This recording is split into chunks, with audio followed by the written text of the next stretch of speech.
കർത്താവായ യേശുവിൻ്റെ നാമത്തിൽ എല്ലാവർക്കും സ്നേഹ വന്ദനം. ചാമ്പൽ ബുധൻ അതല്ലെങ്കിൽ ആഷ് വെനസ്ഡേ മുതൽ നാം നോമ്പിന്റെ ആരംഭമായി കാണുന്നു.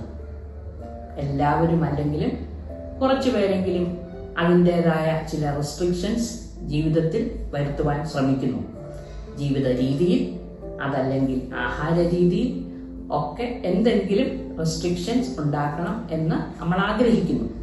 അതൊക്കെ എത്രത്തോളം നടക്കും എന്ന് നമ്മൾ ഓരോരുത്തരും ചിന്തിക്കേണ്ടതാണ്. ഈ വർഷം നാം തിരിഞ്ഞു നോക്കുമ്പോൾ എത്ര വേഗം ഈ നോമ്പ് കാലം നമ്മളിൽ നിന്ന് കടന്നുപോയി. ഹോശാന ഇങ്ങെത്തി. നാം തിരിഞ്ഞു നോക്കുമ്പോൾ എന്ത് സംഭവിച്ചു നമ്മുടെ ജീവിതത്തിൽ? ഞാൻ ഈ നോമ്പ് കാലത്തെ പറ്റിയൊക്കെ ചിന്തിച്ചപ്പോൾ ഈ വർഷത്തെ VBSന്റെ ചിന്താവിഷയം എനിക്ക് വളരെ സന്തോഷമുള്ള ഒരു തീമായി തോന്നി. God's wifi. വൈഫൈ എന്നുള്ളത് ഇപ്പം എല്ലാവർക്കും മനസ്സിലാകുന്ന കാര്യം. നോ കണക്ടിവിറ്റി എന്ന് കേട്ട് കഴിഞ്ഞാൽ നമുക്കെല്ലാം മനസ്സിലാകും. ജീവിതമേ താങ്ങും.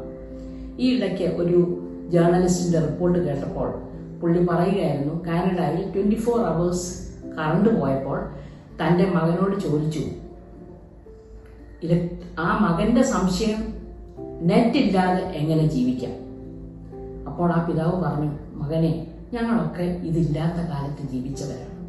പക്ഷെ ഇന്നത്തെ നമുക്ക്, കുഞ്ഞുങ്ങൾക്കും വലിയവർക്കും ആർക്കും തന്നെ ഒരു കണക്ഷൻ ഇല്ലാതെ, ഇലക്ട്രിസിറ്റി പോയാലും നെറ്റ് കണക്ഷൻ ഇല്ലെങ്കിൽ നമ്മുടെ ജീവിതം അവിടെ തീരുന്നു.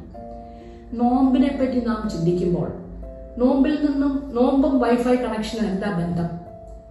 And online connectivity. അതാണ് നമ്മൾ ഈ കുഞ്ഞുങ്ങളെ പഠിപ്പിക്കാൻ ശ്രമിക്കുന്നത്. നമുക്ക് അതിനെ ഒരു അല്പം ചിന്തയ്ക്കായിട്ട് ഞാൻ പുറപ്പാടിന്റെ പുസ്തകം 34-ാം അധ്യായത്തിൽ മോശയുടെ ഒരു അല്പ ജീവിത കാലം ഓർപ്പിക്കാമെന്ന് കരുതി. പുറപ്പാട് 34-ൽ നമ്മൾ വായിക്കുന്നത് മോശ കൽപ്പനകളുമായി യേശുവിൻ ആ മലമുകളിൽ പോയി കൽപ്പനകൾ സ്വീകരിക്കാൻ പോയ കാര്യമാണ്. പക്ഷെ അതിൽ ഞാൻ പ്രത്യേകിച്ച് ഓർപ്പിക്കാൻ ഉദ്ദേശിക്കുന്ന വാക്യം പുറപ്പാട് 34-ന്റെ 28.